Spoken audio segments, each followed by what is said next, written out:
जेव्हा बातमी असते विश्वासाची, तेव्हा नाव येते जळगाव उन्नती न्यूज। तुमचा हक्काचा आवाज जळगाव उन्नती न्यूज। पाहूया आजच्या बातम्या।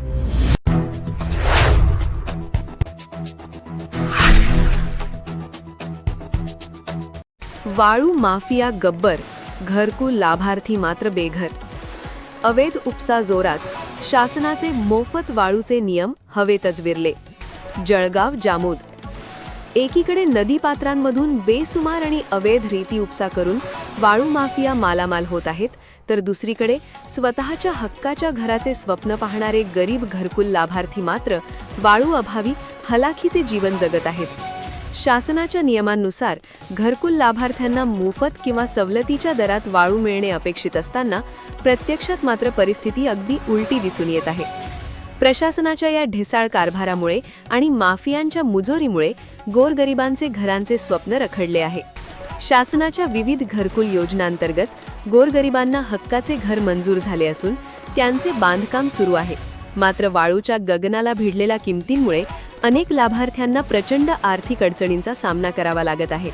बांधकामाच्या साहित्याचे दर वाढल्यामुळे शासनाकडून मिळणारा आर्थिक निधी अपुरा पडत असल्याचे लाभार्थी सांगत आहेत। वाळू उपलब्ध होत नसल्याने अनेक ठिकाणी घरांची बांधकामे अर्धवट अवस्थेत रखडली आहेत। दुसरीकडे तालुक्यात छुप्या मार्गाने मोठ्या प्रमाणावर अवैध रेती उपसा सुरू आहे।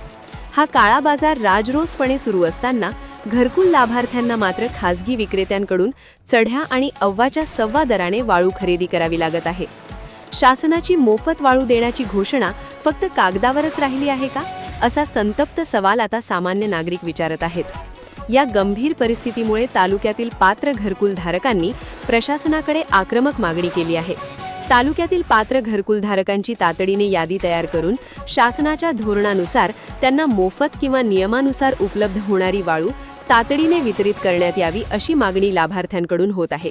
यासाठी महसूल विभाग, ग्रामपंचायत आणि संबंधित यंत्रणांनी आपसात समन्वय साधून विशेष मोहीम राबवावी, अशी अपेक्षा व्यक्त केली जात आहे। स्थानिक प्रशासनाने यावर लवकरात लवकर निर्णय घेऊन घरकुल लाभार्थ्यांना दिलासा दिला तरच रखडलेली बांधकामे पूर्ण होऊन सर्वसामान्य नागरिकांचे स्वतःच्या हक्काच्या घराचे स्वप्न साकार होईल।